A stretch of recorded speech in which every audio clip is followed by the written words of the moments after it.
नमस्ते दोस्तों। इस वीडियो में हम कुछ टर्म्स को समझने की कोशिश करेंगे।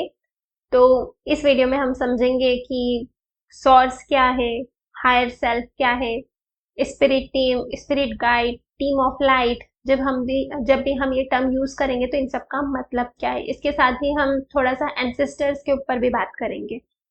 तो चलिए इन सबको समझने की कोशिश करते हैं। तो सबसे पहले स्टार्ट करते हैं सोर्स से। सोर्स क्या है? तो ऐसा मानते हैं कि हमारा जो पूरी सृष्टि है वो एक बिंदु से आई है। ठीक है, तो वो जो बिंदु है जहां से पूरी सृष्टि का निर्माण हुआ है उसको हम बोलते हैं सोर्स। ठीक है, तो जब भी हम वर्ड यूज करेंगे सोर्स को तो हम उस बिंदु की बात कर रहे हैं जहां से ये पूरी सृष्टि आई है। ठीक है, इसके बाद में हम बात करते हैं हायर सेल्फ की। तो जैसे आपको पता होगा कि जो वो बिंदु है उसने मतलब उसके सोचिए कि उसके दिमाग में एक थॉट आया। ठीक है, कि मुझे लाइफ एक्सपीरियंस करनी है। तो उसने अपने आप को विभाजित कर दिया, उसने आपको बांट दिया। अब उसने अपने आप को बांटा तो समझिए कि जैसे वो सॉर्ट से उसने अपने आप को बांटा, जैसे 1 2 3 4 ऐसे करके उसने अपने आप को बांट दिया। ठीक है, अब ये जो जो चीजें इनने बांटी थी ना 1 2 3 4, इनने सोचा कि हमें अपने आप को और विभाजित करना है ताकि हम ज्यादा चीजों को एक्सपीरियंस कर सके। तो उस वन पार्ट ने अपने आप को 1.1 1.2 1.3 ऐसे और जाके विभाजित कर दिया।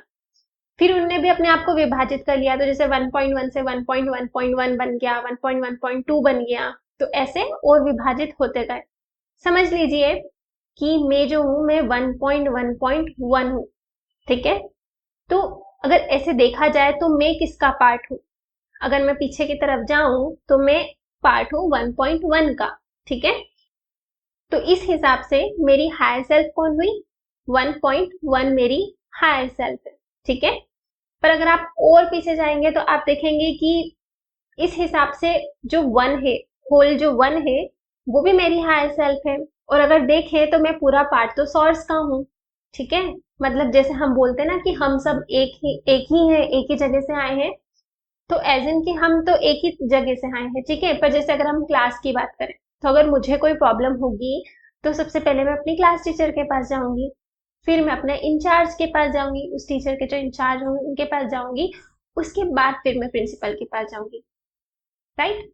तो इसी तरह जब मुझे अपनी सोल से कनेक्ट करना होगा, जब मुझे अपने बियॉन्ड से कनेक्ट करना होगा, मैं जिसका पार्ट हूँ, ठीक है, मुझे उससे कनेक्ट करना है, तो सबसे पहले मैं किसके पास जाऊंगी? 1.1 के पास जाऊंगी। ठीक है, तो इस तरह से 1.1 जो है वो मेरी हायर सेल्फ है। ठीक है, मैं उम्मीद करती हूँ आपको मेरी बात समझ में आई होगी। तो जैसे हमने माना कि सोर्स था, सोर्स ने सोचा कि मुझे लाइफ एक्सपीरियंस करनी है, तो उन्होंने अपने आप को विभाजन किया 1 2 3 4 में। वन ने फिर अपने आप को विभाजन किया 1.1 1.2 1.3 में, और फिर वो 1.1 ने फिर विभाजन किया 1.1.1 1.1.2। मैं अगर 1.1.1 हूँ तो मेरी हायर सेल्फ कौन हुई? 1.1, क्योंकि मेरे सबसे नियरेस्ट पार्ट कौन सा है? 1.1। ठीक है, और फिर दूसरी चीज हम बात करने वाले थे स्पिरिट टीम, स्पिरिट गाइड्स के बारे में, टीम ऑफ लाइट के बारे में। तो हम ऐसा मानते हैं कि हम में से कोई भी सोल अकेले यहाँ पे नहीं आता है। हम सबके साथ में एक टीम होती है। जैसे कि समझ लीजिए कि हम कोई नई जगह पे जा रहे हैं। ठीक है, तो हमें अब उस जगह के बारे में कुछ भी नहीं पता है, तो हमारे पास एक गाइड होता है ना, जो हमें बताए कि ये जगह पे ये है, ये कर सकते हैं, ऐसा कर सकते हैं, क्योंकि हमें पूरा उस जगह के बारे में पता नहीं है। ठीक है, तो हम ऐसा मानते हैं कि जैसे हम अर्थ पे आए, अब हमें अर्थ में जो है हम आएंगे तो हम सब भूल जाएंगे, तो हमें अगर हम कभी घूम जाए, ठीक है, तो हमें कौन हेल्प करेगा? तो उस तरह से कुछ सोल होते हैं, कुछ कुछ टीम होती है जो हमारी हेल्प करती है कि अर्थ पे हमें गाइड करती है। हम अगर कहीं पे लॉस्ट हो जाते हैं तो हमें बताती है, सही गलत भी बताती है अगर हम चाहें तो ऐसी टीम ऑफ लाइट होती है। आप उसको स्पिरिट टीम, स्पिरिट गाइड कुछ भी बोल सकते हैं। जैसे गाइड वर्ड आया ना उसमें, तो जैसे वो कुछ टीम होती है जो हमें गाइड करती है हमारी लाइफ में। ठीक है, तो वही होती है हमारी स्पिरिट टीम, क्योंकि हम इस वर्ड को मतलब मैं बहुत यूज करने वाली हूँ इसको। अब लास्ट टर्म जिसके बारे में हम बात करने वाले हैं वो है एंसेस्टर्स, पूर्वज।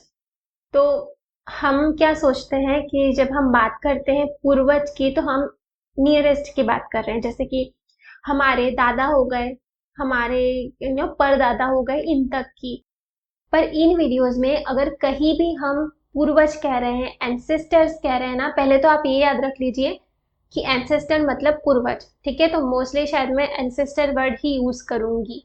तो वो जो है वो सिर्फ हमारे एक या दो नहीं है, हमारे 5 से 6 से 7 जो पुराने हैं ना हमारे लीनियज में, वो भी हमारे पूर्वज ही आएंगे। तो जब हम इनकी बात करते हैं तो हम वहां तक जा रहे हैं, और पीछे तक जा रहे हैं, ठीक है। तो ये कुछ एक दो नहीं है, बहुत पीछे तक जाएगा।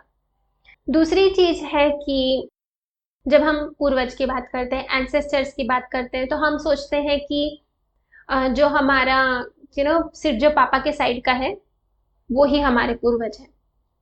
पूर्वज हमारे, एंसेस्टर्स हमारे दोनों साइड के काउंट होंगे, मम्मी के साइड के भी और पापा के साइड के भी। क्योंकि जब भी हम बात करेंगे ना कि हमने एंसेस्टर से हमें कर्मा मिला है, या हमें ये लीनिएज में ये चीज सुधार करनी है, और ये मतलब ये कर्मा चले आ रहा है, तब से लीनिएज में चले आ रहा है।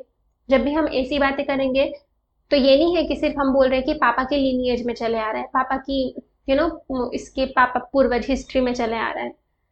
हम दोनों में से किसी में भी हो सकता है, पापा केस में भी हो सकता है, मम्मी केस में भी हो सकता है।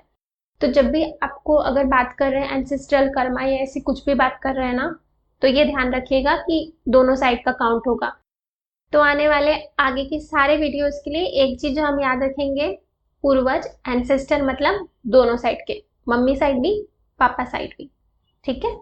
तो मैं उम्मीद करती हूँ आपको इन चारों टर्म्स के यूज जो है वो, मतलब जो हम इसके जब हम इनको यूज करेंगे तो हम किस बारे में बात कर रहे हैं आपको क्लियर हो गए होंगे, ठीक है। तो जी हाँ, तो मैं बस यही बात करना चाहती थी इस वीडियो में। उम्मीद करती हूँ कि मैं जो बोलना चाहती थी वो आप तक पहुंचा होगा। उम्मीद करती हूँ आपसे अगले वीडियो में मुलाकात होगी। तब तक के लिए बाय।